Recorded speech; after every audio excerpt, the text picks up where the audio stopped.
Hi, my name is Newell Davis with Wormiculture, and here's our week, 15 I think it is, update for our worm bin here. And last time we had some fruit fly issues or some sort of fly issue. It looked like there might have been some sort of maggot or something in the bin, so it shows what can happen. Bins can go bad very quickly. This was within a week. I put food in it, looked fine, all of a sudden it's not.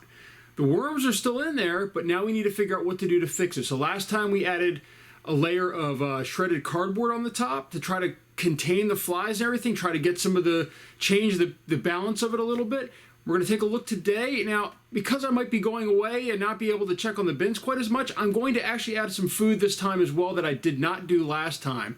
And we're also going to add some coffee grounds because I found that they tend to eliminate fruit fly issues, or at least try to prevent them, because they don't seem to really want them as much. So let's go to the bin and take a look here. All right, so here's our bin. It's our bin 1. And let's start digging around in here. Let's first take a look here. I'm not seeing any fruit flies coming off the top. Actually, we do have a worm on the top right up here. It's a little bit dry, but I'm not seeing any of the fruit flies that we saw in the beginning. There's another worm actually on the bin right here. So, yeah, I'm not sure if you can see that actually, but it's right over here. There's another worm that's not trying to get out. So what we're going to do this time, we're going to dig this up a little bit. We added a lot of cardboard last time because we were trying to dry out the bin and get it kind of neutralize some of the fly issues. Now I'm already seeing some worms here, which is good. So there's a couple worms right over here on that piece right there.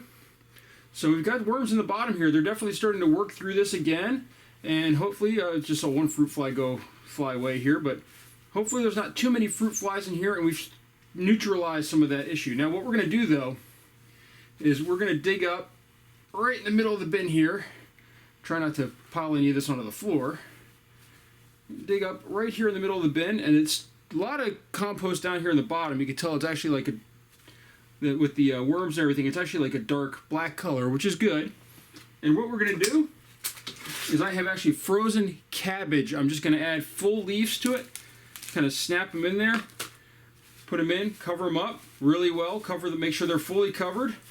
That'll keep some of the flies or anything else that might be still living in here down in that area. They might still multiply, but it gets harder and harder for them to multiply with this type of bedding on top. There's more worms down in there. Again, another frozen piece. I put that right down there. These have a lot of water in them. They're going to thaw out. They're going to add water to the bin, and at the same time, it's not going to hopefully be too much for them to handle with everything going on. All right, I'm gonna do the same thing over here. Now I like spreading out my food so that way it's all right, not right next to each other, because otherwise you get a whole lot of worms in one area, but then the rest of the bin might be empty, and I don't like that idea as much. I know some people really like to do that. I'm gonna press this down a little bit here, but I tend to spread it out over a distance. Now there's one more thing I'm gonna add to this bin, and that is I have some used coffee grounds here. I'm just gonna kind of put them on top here. I've found with other bins, I don't have many coffee grounds. These are just small little things of coffee grounds, but just enough to kind of cover them up a little bit, get it worked in there. But I've found that coffee grounds are not attractive to fruit flies. So that's it for the bin. Now, it's still very dry. I'm going to leave it that dry because it's still moist in the bottom. It was still wet down there. It's drier up top, but that's because of all the cardboard. But that'll keep the fruit flies or anything else at bay, and it'll also kind of dry out the bin a little bit and probably help the worms out. Now, just to show you here, this bin is actually sitting underneath. I'm going to put this lid back on here. Another bin that I use. And that's, if you haven't seen before, it sits right below this bin, which is my coffee bin. And I just want to show you, this bin is really wet, but even though they're right next to each other, I tend to find that fruit flies tend to go from bin to bin. Actually, there's one little one right here, but I tend to find that they will go from bin to bin if they're right near each other, and it spreads quickly.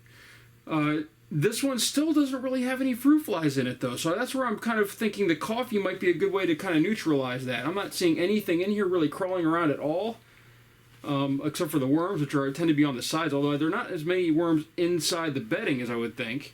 I don't know if that's because of heat or composting or what's going on in there, but I'm still trying to figure that out. But the fruit flies, there's another one actually, so maybe they are spreading a little bit, but still, it's not nearly as bad as it could be. Where, some of the other bins I have, if I had those right next to that one, they would be loaded with fruit flies.